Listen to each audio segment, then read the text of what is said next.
Alright, what is up everybody? Welcome back to the channel. It's your boy Benny back at it again with the S2K. So, what I got going on, last time I left off with the S2000 not really wanting to start, and then I got it to start and I found out what the problem was. So, today I'm here to fix that problem. So, these are the two wires. I already took them apart, and but what I'm gonna be doing is I'm gonna be adding a circuit breaker right here. I've seen when I was researching, a couple people do this for safety measures, just in case anything, you know, it's a really like, instead of, it'll break this before anything else, and then you just go and pop it up and whatnot. So I'm gonna go ahead and connect this, figure out where I'm gonna put it up. As I had it over here last time, I don't think so. I'm probably gonna put it back over there. See if I can. But I am also going to be adding some like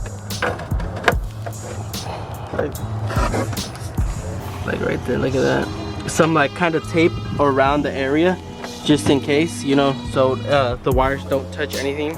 Not tape, but like electrical tape, or you'll see. So anyways, let's go ahead and get into it real quick, and yeah.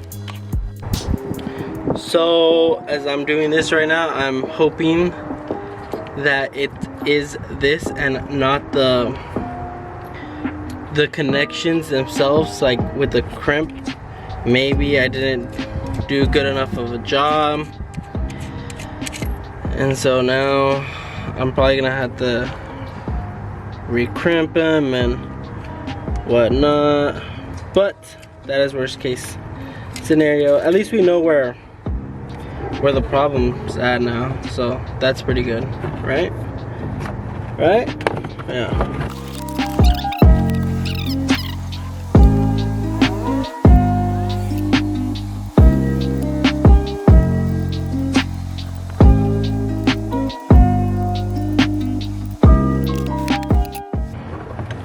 Test it out. I'm literally gonna just connect the ground over here. Alright, let me get my keys. Up with my love. What's going on? Now I'm gonna jiggle these around. I could see the light on the trunk is on. Jiggling them around, moving this shit around just in case, like, you know, hitting some hard turns. It seems to be alright. It seems to be good so far.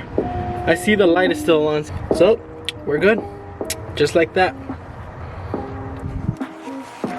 Alright, so there it is. It's not fully on yet because I need to find some screws that I'm gonna put on, so it's basically gonna go like right there.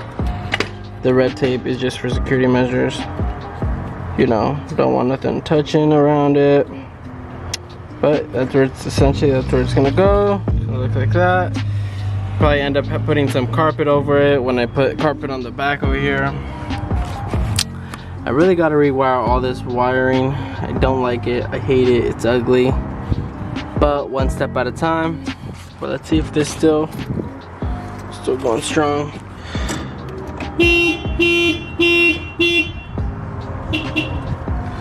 Alright, so I'm gonna see if I can replicate. Oh, there, see, I pressed it, so we're gonna press it, push this back in, and it should. There you go, see that? Woo! Nice, happy about that. So now that we got that out of the way,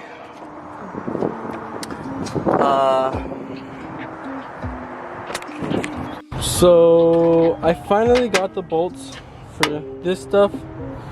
It's this one right here.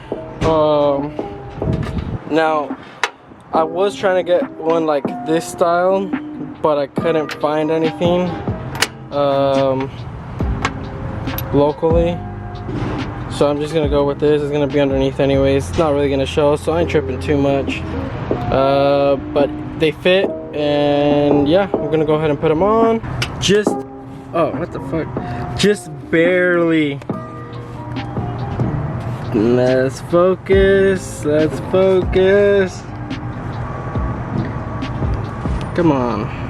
Just barely clears it. It's like touching the, almost touching it right there. Whew. I got the hose on. It's on.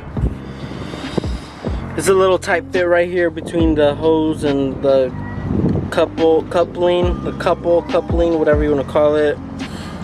But it's on. Looks pretty good. Looks sturdy. One thing is, so now I just got to get the piping for this. So I did get the intercooler, the rest of the intercooler piping, but I got it too small, so I fucked up. That's my fault right there. So I'm about to return it and then order the right one. But then other than that, I'm gonna go get piping for this stuff right now. I'm gonna use the piping, the down pipe that I originally bought. I'm gonna cut it up and use it. I gotta go get piping for this. I'm ordering the flanges are coming in soon. They should be coming in this week. And then I got the lines running from this. I wasn't too sure where to run them to, because usually they run them to here, to the turbo, and then from the turbo to the boost control, and then I think from the boost control back to here or something like that. But the thing is that my turbo doesn't have a little nipple or something, usually a fitting that goes right here to the wastegate, and I'm not running a boost control, so I don't need it. So I don't need it. But then I was like, where am I gonna run these lines to? Some people run them to a vacuum by the intake manifold, and then I need to also run this line that's gonna be somewhere in the intake manifold. So I have to figure all that out. I already have a couple of places. I think I'm gonna use this one right here, and then there's another one back there. It's a smaller one. So I'm gonna tee off these and then run them to over there or whatnot. But other than that, I mean, we're getting closer and closer, I might move some stuff around here and there that I don't like. I was debating on moving that, this chingadera over here, but I'm not sure. We'll figure it out. I gotta clean this shit up too. I gotta make it all look better. I also gotta get a hose for this. Yeah, there's a couple stuff still. It still adds up. Like, you don't think, but it adds up.